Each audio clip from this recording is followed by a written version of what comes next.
I am extremely nervous. I want to not do any of this. It started out as a joke, but after having a few people who heard that joke go, do it. Like, well, no. And now, yes. If you can believe it, what a weird turn of events. Hello, everybody, and welcome to Don't Kiss News. Don't Kiss News. We might go through a lot of things. We might do a lot of things. But no matter how bleak it looks, no matter how fun the ride on the sewer slide might look, we don't kiss. Welcome to the first episode of Don't Kiss News. I'm your host. I don't have a cool name for myself. Do I just say Anthony? Gross. I'm not like super fond of me. I actually I don't think I have enough to say to make a podcast, but I figured to give it a shot and see what you guys think. Whoever you guys are, wherever you guys are, whenever you guys are, I will not lie to you when I tell you that I am racked with anxiety. And so, you know what I think? I have segment ideas. I have a lot of things written down, and I have this in front of me because I've been told that I've seen many podcast / shows where the person has a laptop in front of them and like a giant microphone arm where you can see the microphone. Oh my God, this is so bizarre. I have a show. I have a YouTube, I have a Twitch, I have a band that I've performed live music with, but all of those things have a noise or a thing in the background that are helping me, I think, cope with how I feel or how nervous I am or whatever. This is a bizarre thing to do or deal with, but I'm just gonna Alex Jones that. Nope, I don't want to do that. I'm just gonna come right out and say it, folks. Today's episode is sponsored by that moment when you tell your friends a joke and you're like, what if you have a podcast called Don't Kiss News, where it's Don't KYSS. And when you begin to explain some of the things you could say, you know, how like dark and deep things can get and it'd be horrible, but then maybe you can make them laugh and you end it with like, we don't kiss. All right. And maybe it would bring like some form of awareness and comedy to people who have have no real desire to listen to the very instructional, much more like where it feels like you're, you know, in a classroom, because classrooms are boring and I draw during them and then I get yelled at. But you wrap all of that up and then your friends are like, nah, but do it. And now you're doing a podcast where maybe you can talk to people and identify with them about things in life that go on and how, sure, it can get dark, but like, let's just ride it out because around here, we don't kiss. Now, I want to get into so many things. Mostly because I feel like everything I could get into is all of maybe a sentence or two, but I realize I've taken up like 4 minutes of time just doing like the intro and the sponsor. So I want to get into kind of introducing this. There's going to be segments and bits and things here and there that are going to be like, I think, helpful to the ADHD people in the crowd and myself. Listening to me rant for 45 minutes can be really fun. Sure it can. So I want to introduce a theme, a topic of conversation, maybe talk about that for a while, but also have bits and things like that. We're going to crack this case wide open, boys. I hope you're ready for the ride of a lifetime. And the first thing I want to talk about is how extremely odd and nerve-wracking this feels. I don't understand how people just try this out. don't even usually listen to podcasts, so I don't know how any of this really works. This is just going to be my best guess, to the best of my ability, what I thought would work or be fun to me and be engaging to you. I hope. I have a lot of anxiety. I don't even want to go by my first name. I want to have like a host name. So I don't know what to call myself. And maybe we'll figure that out.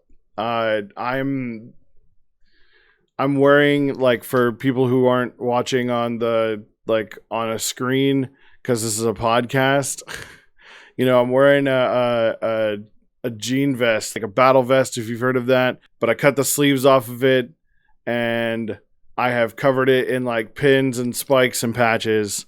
I'm wearing like a bucket hat. I've got a cool like bird skull earring, and like I've got beads on my wrists, and all of that feels like a security blanket. All of that feels like something that's kind of holding me together, that like if I need to, I could shove my hands in my jean jacket pockets, in my jacket pockets. I think that what I'm attempting to have with this content and this project is an engagement with people who maybe are feeling a little down or negative or whatever, that I will be as open and honest and transparent as I can be. I am not by any means a doctor. I don't know who thinks or would act like they are, so I don't give legal advice and I don't give medical advice. It's not the case. I will read things off the internet and I'll tell you my experiences, and I will hope that I can make you chuckle and maybe get your mind off of something and maybe want to write a 7-paragraph dissertation in a comment section that I'll never read, that will maybe leave you feeling a little more satisfied. I got diagnosed late in life, like 2 years ago in life, at age 33 in life, with ADHD, depression, and anxiety. Not a fun way to live. Personally, not a fun way to live. Not knowing what's wrong with you. When somebody asks, like, what's wrong with you? And you don't have an answer, you have no clue. And, a lot of people doing like self-diagnosing and things like that now. I think that's been around for a long time. I just thought I need more discipline. I need more willpower. I need more personal strength. I need more inner strength. I just need to be better. I need to pray more. I need to avert my eyes from yada, yada, yada. The list goes on of like all the things I was just like, none of those things are bad, but I was asked, it was more as being bullied as a joke. It was just really funny, but it was like I was doing something. It was like something with your ADHD ass, and I was like, the what? Me? I don't know. And I looked up all of the like symptoms and stuff. That's not just like, oh my gosh, I'm easily distracted. That's not remotely all that ADHD has to offer in the way of being an absolutely horrifying and crippling problem. It's quite wild. A few years before that, I should go in chronological order maybe, but I won't. I'll go there now. So when I was a teenager, I was a younger lad. I was 16 maybe, something like that. I had called the girl I was with or breaking up with or whatever at the time, and I told her all the things that were going through my mind. A lot of no feeling, that the thought was there, that normally in some instances it would invoke a feeling or whatever in me, but it wasn't this time. It just felt blank. It's like something just like overstimulated and then like popped into just nothing. And she said, that's called depression. I was like, wow, that's pretty wild.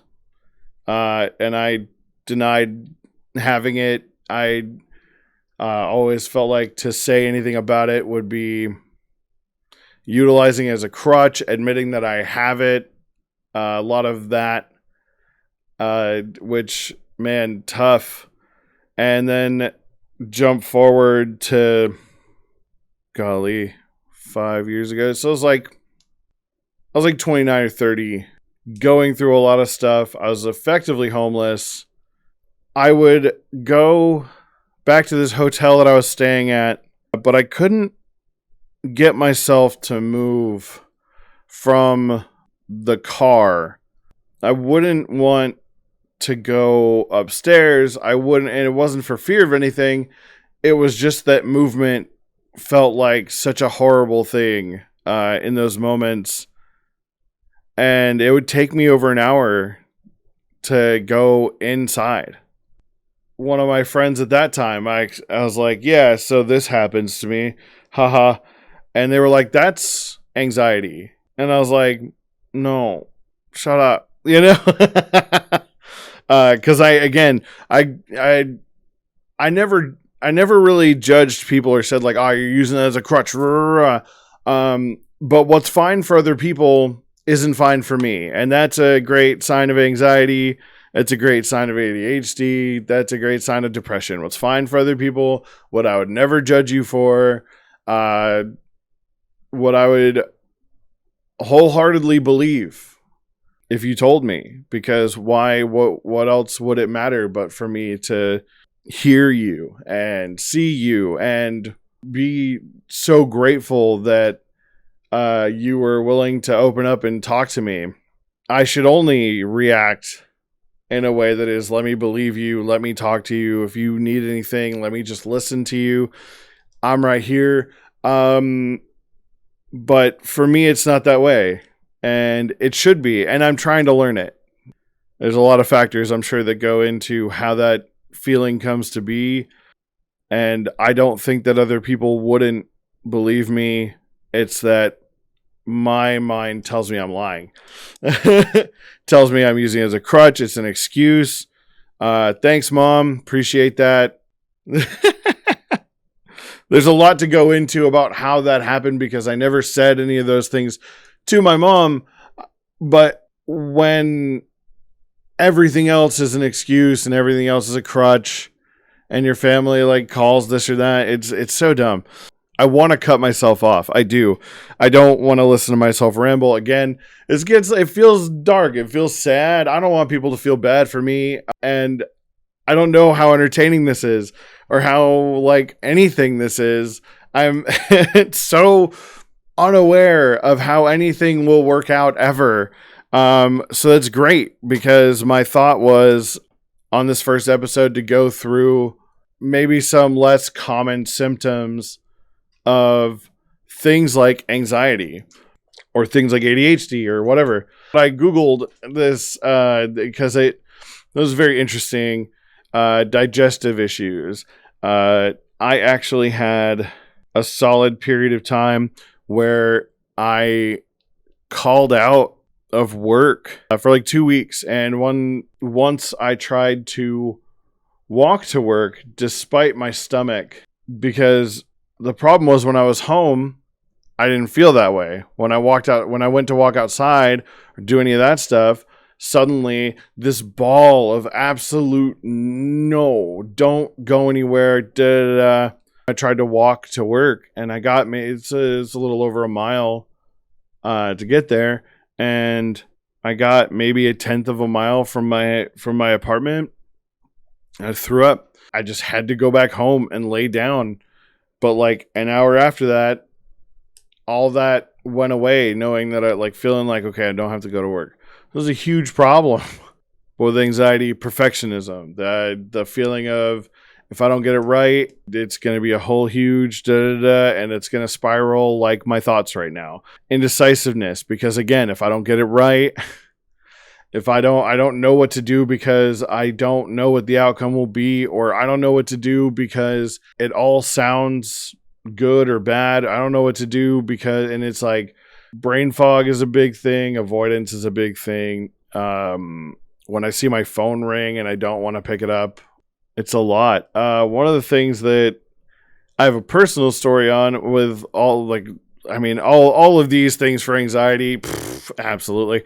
Uh, but one thing that caught me off guard that was like, oh, that's a little bizarre, was so on this page it says that anxiety can trigger the fight or flight response, which means your body thinks it's under threat. Which means that, like, anxiety isn't just crippling up in a ball and like falling down and blah, blah, blah, being absolutely done. Anxiety can be lashing out in anger, being mad over things you're stressed about. You know, just like I want to choose my words because I remember where I was walking. I was mad at something and I was like, is anger a symptom of anxiety? Because I'm so worried about this conversation, but at the same time as I'm worried about the conversation, I'm so done with this conversation. Fuck it, and fuck you, and fuck everything. I don't fucking care anymore. I don't want any of this anymore. And like, it honestly is just as counterproductive as like not answering the phone, not calling, probably just about as hurtful, just in a different way, as suddenly ignoring the problem and all of that. Like, it is so bizarre. You know, something with ADHD, I had a friend of mine just before I started actually thinking about ADHD and looking up what it was, be like, bro, where is your object permanence? And I was like, I don't really even know what that means. Now I do. Like, I have this notebook. Yeah, neat. Okay. If I were to set it like behind this laptop or on that other desk, it is effectively gone to me and not real until something reminds me of it. You've seen people that like look for their phone in their hand. That's object permanence, is like, or the lack of it, the effect ADHD has on it, is that you can lose stuff in your hand. Last night, my partner made me a drink and set it in a spot where when I walked by to leave the kitchen, I didn't see it, so I didn't grab it. I sat down in the living room, and then I realized I wanted my drink, and I was like, I left my drink in the kitchen. It wasn't in the normal spot. So my brain knew it was next to the fridge on the opposite side of the counter, only because I knew where it wasn't. Because the normal spot is like by the counter by the doorway to the kitchen. I have to put things where I can see them or will see them before I walk away. But I got reminded of that the videos where it's like, what, like the missile knows where it is because it knows where it is not. Like, that's how I deduced where that cup would be. And like, I have a million stories like that. I have so many of these things that really, it's strange to think that no one said anything. All of that didn't trigger anything in anyone to be like, you know what? Maybe Mans has ADHD, like, at least. ADHD, anxiety, and depression seem to coincide together pretty well. And by well, I mean it's just such a good package deal. You usually find the other two with the one. And I'd love to do a follow-up of this. A lot of the things I want to talk about, you know, pretty heavily involve things I have personal stories and attachments with. But I'd love to do a follow-up with you guys. What I will ask of you to engage with this content and tell me something that you have struggled with. You can even do ADHD or depression, something that maybe I didn't say, because obviously the lists are actually pretty long. A lot of people minimize them to understand them, and then a lot of people minimize them to dismiss them, which is very frustrating. I don't like the way that makes me feel, because it tells me that there's no respect, there's not a lot of belief, there's not a lot of desire to see or help the person that they're talking to, saying, oh, well, you know, we all deal with that sometimes. And it's like, yes, we do. Sometimes is such a big key word. Because when you talk to a behavioral health specialist, a psychiatrist, psychologist, whatever, one of the things in the questionnaire is, does this affect your work? Does this affect your ability to work? Does it affect your ability to live? That, I would say, is the easiest way to make the distinction. Yeah. Does everybody sometimes find themselves in a difficult position where they kind of just want to lay down and not do anything or make a decision because it's hard? And like, it's not helpful, but gosh, like, what am I going to do? I don't know what I'm going to do. What can I do? Nothing. Yeah, I think everybody deals with that. But when it's, okay, I have the day off, let me start making a list of the things I want to do. And then you can't sort them into order, any order that makes sense. And you've lost a couple of the ideas in the process in your mind. So now you're not even sure where those would have gone. And if you're trying to rethink of them, you go into thoughts of, okay, maybe I try this first, but well, I don't know, because that happens. And what if I run out of time? Man, I've only got so many hours until maybe I have to go do this thing, or like, what if this person calls me when I'm in the middle of that? And you find yourself laying on your couch with maybe a video or something on TV, accomplishing none of any of that. And the entire time you feel so incredibly guilty and frustrated, and you're mad at yourself, and you wonder if you'll ever accomplish anything. And you sit like that, I don't know, easily a few times a month. It might be something a little more different than what we all experience. But despite all of that, you know what you don't do? Just like you didn't do everything else, you don't kiss. You know what I'm saying? We do not kiss in this house. We do not kiss in this podcast. We do not kiss within the sound of wherever my voice has been. It sounds sad, but you get up eventually and you figure it out. It feels incredibly intense, and it's insane, and it sounds insane, and it feels insane, and we're all insane, but we definitely don't bother. If I can't accomplish anything else, why am I going to try and accomplish kissing? You know what I mean? I got too much other stuff I'm not doing to start doing that.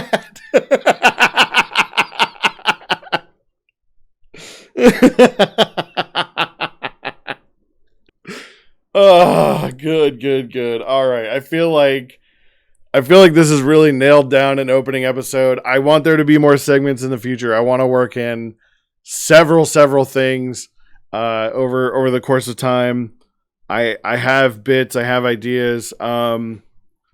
Because this is news, or because I'm labeling it as news in the title. Got some fucking news for you. I'll tell you that. It is not going to be news.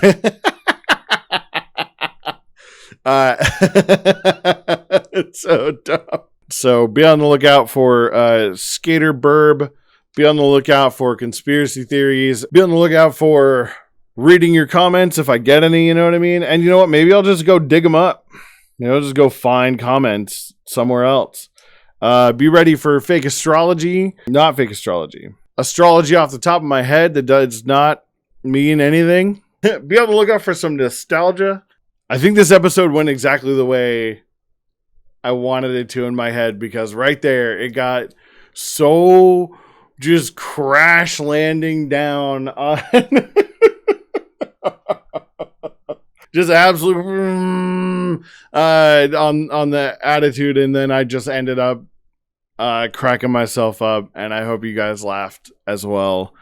That this has been really fun, and until next time, don't you fucking kiss. I just want to be like, until next time, don't kiss. I will get you.